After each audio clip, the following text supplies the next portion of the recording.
제사장이 성소에서 나올 때 구름이 여호와의 성전에 가득하매 제사장이 그 구름으로 말미암아 능히 서서 섬기지 못하였으니 이는 여호와의 영광이 여호와의 성전에 가득함이었더라.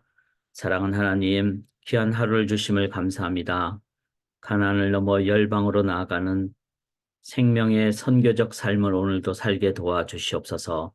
먼저 우리의 심령이 가나안을 완전히 정복할 수 있도록 먼저 우리가 하나님으로 충만하게 체험받는 이 시간 되게 도와주시옵소서. 영광으로 각 처소를 채워 주시옵소서. 믿사오며 예수님 이름으로 기도드리옵나이다. 아멘. 찬양으로 하루를 열도록 하겠습니다. 함께 나눌 찬양은 거룩하신 하나님 주께 감사드리세. 우리가 주님만 의지하고 주님으로 체험받기를 원합니다. 거룩하신 하나님 주께 감사드리세.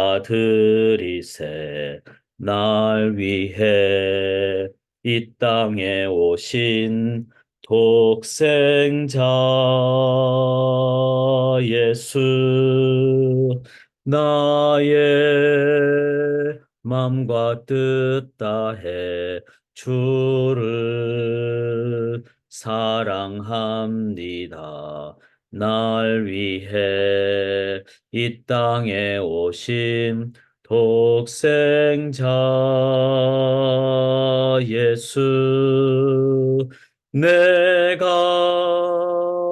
약할 때 강함 주고 가난할 때 우리를 부욕해 하신 나의 주 감사. 내가 약할 때 강함 주고 가난할 때 우리를 부욕해 하신 나의 주 감사.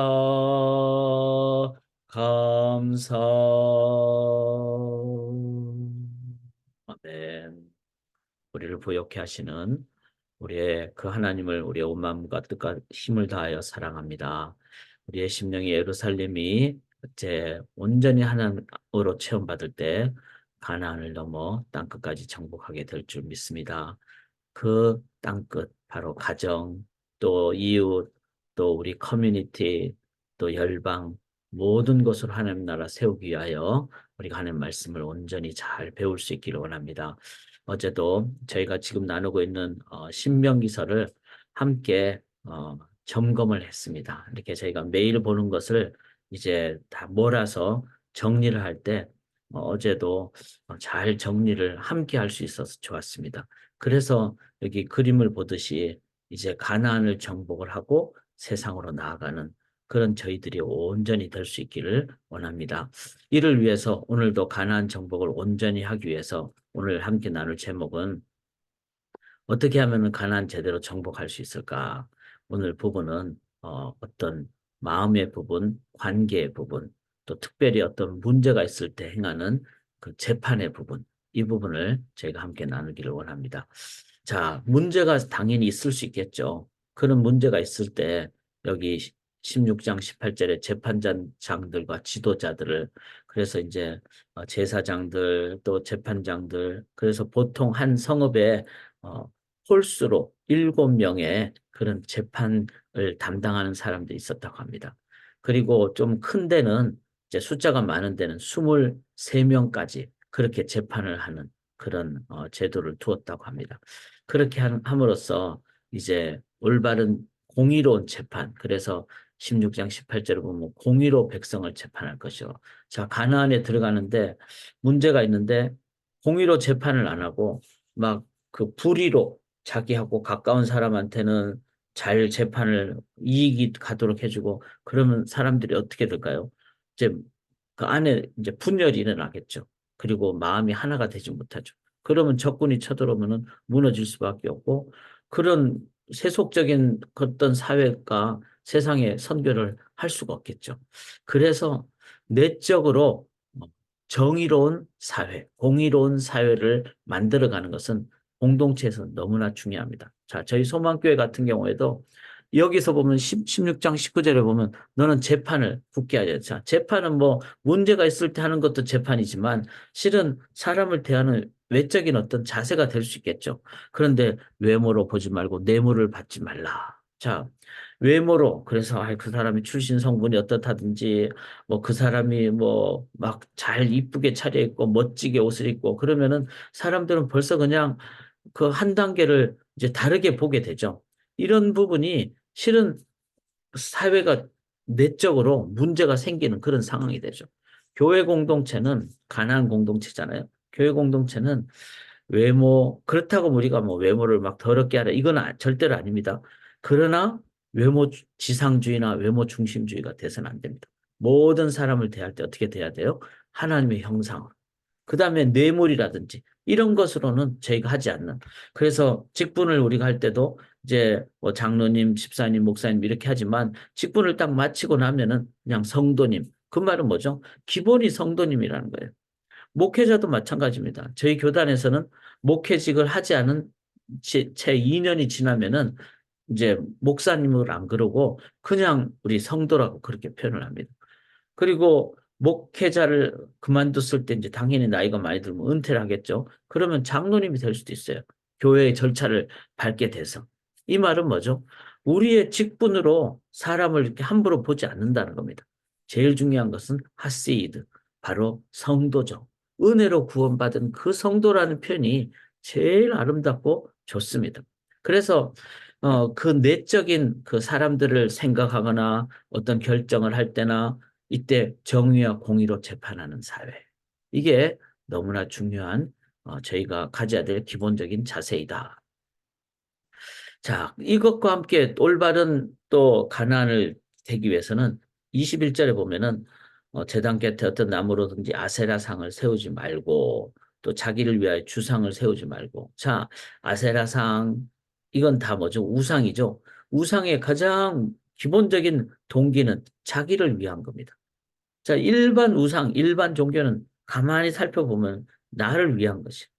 그래서 이제 기복신앙이라 그랬죠.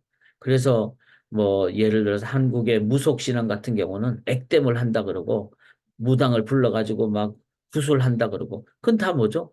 자기 가정 잘 되고 자기 병 없애달라 그러고 자녀들 잘 되고 이게 다 뭐 나쁘다기보다는 이기적인 것이고 그거를 이제 강조를 해버리면은 실은 자기 중심적인 것이죠. 그런 면에서 실은 나쁜 것이죠. 왜냐하면은 평상시에는 괜찮다가 문제가 생기면은 자기 주장을 할 수밖에 없기 때문에 그 동기가 그렇기 때문에 특별히 아세라상 이런 경우는요 그 속에 항상 쾌락이 같이 들어가 있게 돼 있어요.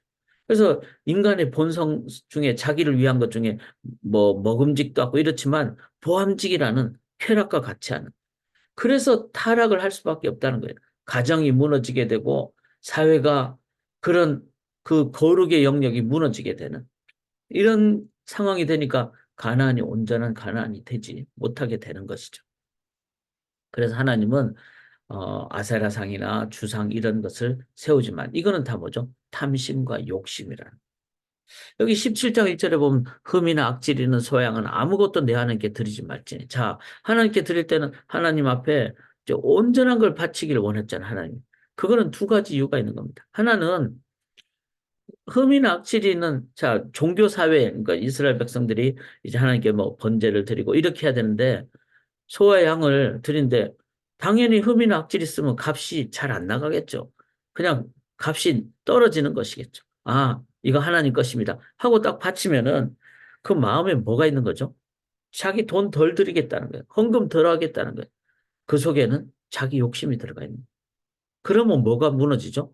하나님께 마음과 뜻과 힘을 다하는 진정한 예배가 떨어지죠. 하나님은 내 마음 중심을 보시는데 그런 그냥 형식적인 예배, 체면적인 예배, 남들이 다 하니까 나도 그냥 쓱 가서 앉아 있는 것처럼 하는 예배. 그러면 그 예배를 하나님이 안 받으시는 거죠.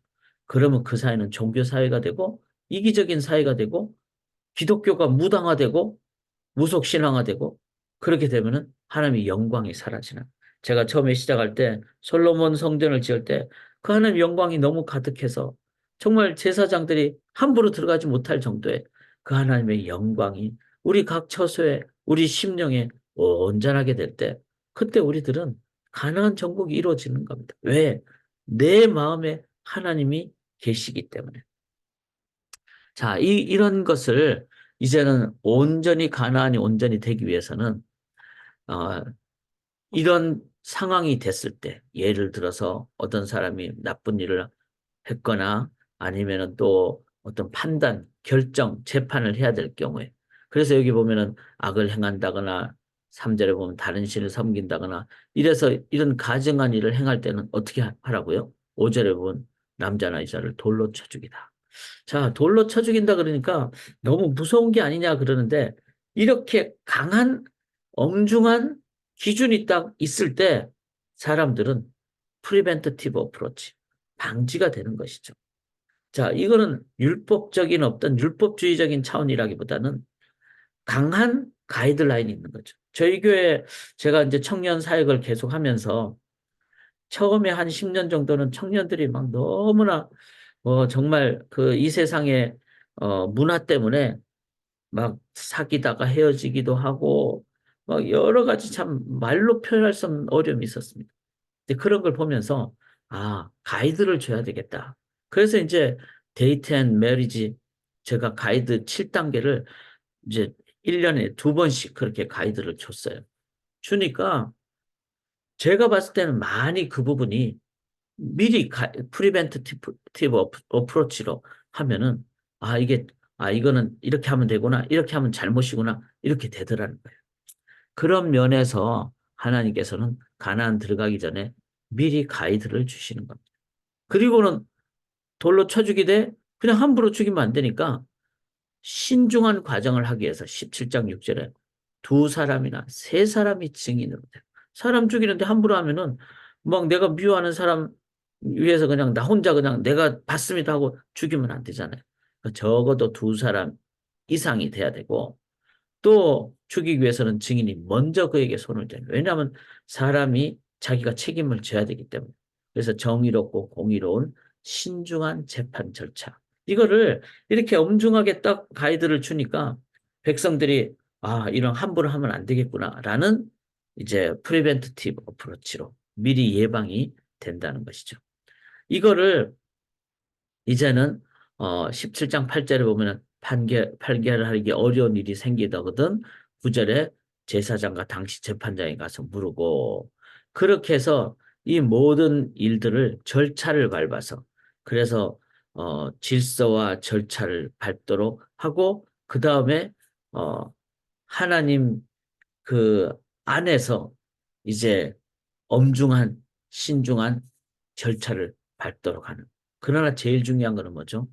내 마음 중심에 하나님을 제대로 섬기는가. 그 마음을 가질 때 우리들은 다른 사람을 보면서 하나님의 형상으로 보게 되니까 함부로 하지 않게 되고. 그 다음에 외모나 배경으로 그렇게 그 굳게 보지 않고 하나님의 형상으로만 모든 사람을 하나님의 형상으로 바라보게 되면은 그게는 존중함이 있게 되고. 그렇게 될 때 건강한, 그 다음에 공정한, 공의로운, 정의로운 사회가 될 때, 그 안에는 결속력이 강하게 되고, 하나님의 임재가 임하게 되고, 그때는 이제는 열방으로 나아가는 선교사적인 자세를 갖게 된다는 것이죠. 오늘도 우리가 열방으로 가기를 원합니다. 직장으로 갈 때도 기쁘게 가고, 영혼 구원을 향해서 가고, 그렇게 가기를 원합니다.